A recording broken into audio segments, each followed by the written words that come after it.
Gary Sweeney, Director of Federal Housing of Equal Opportunity Office, Regional Office. Gary, you want to come forward?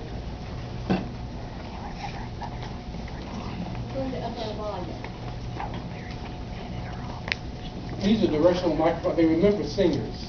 Oh, and you don't? Well, hello, darling. I could.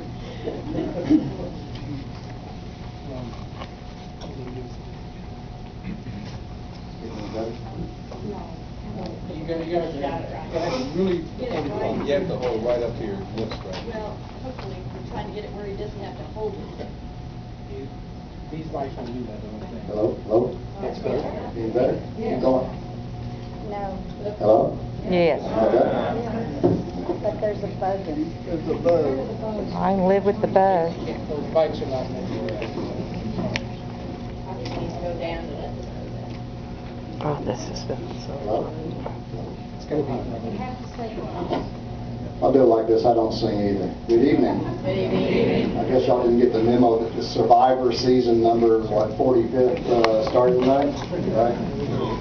My name is Gary Sweeney. I am the Director of the Regional Office of Fair Housing and Equal Opportunity, which is an office that is attached to the U.S. Department of Housing and Urban Development. Briefly, our office is responsible for enforcing the Federal Fair Housing Act, which protects individuals against discrimination in virtually every aspect of housing, from rental to home sales to lending, appraisals, insurance. It has housing. Can't hear him.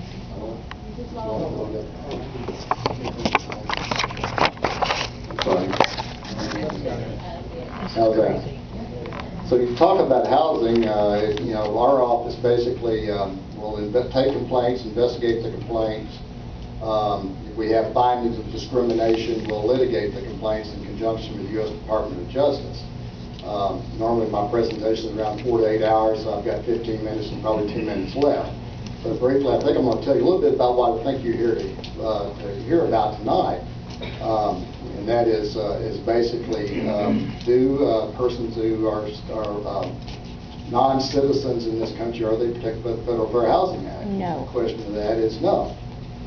You know, are they protected, are persons because of citizenship status? Let me qualify that by saying that the protected bases for the Federal Fair Housing Act, when I say that, this is what we investigate. People have protections based upon race, color, religion, sex, national origin, familial status, and familial status is a household that has children within it under the age of 18.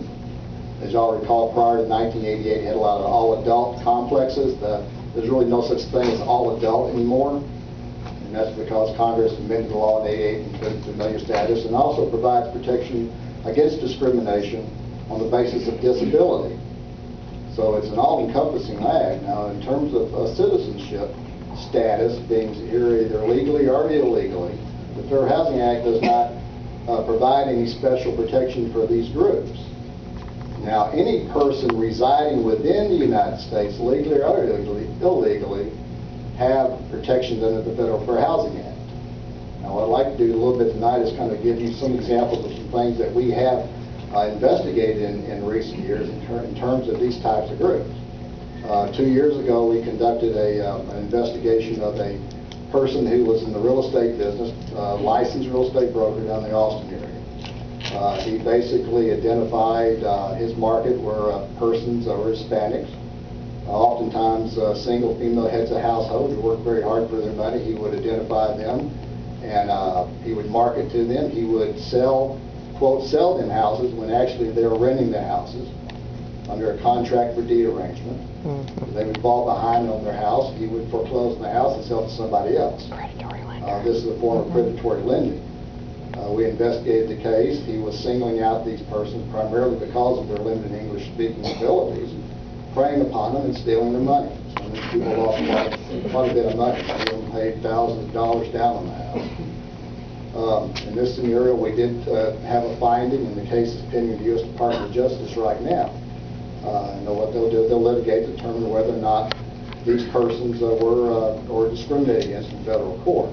Now, I can say that probably most of these households, not knowing them, intimately, that most of these households probably had persons within the household that may not have citizenship status.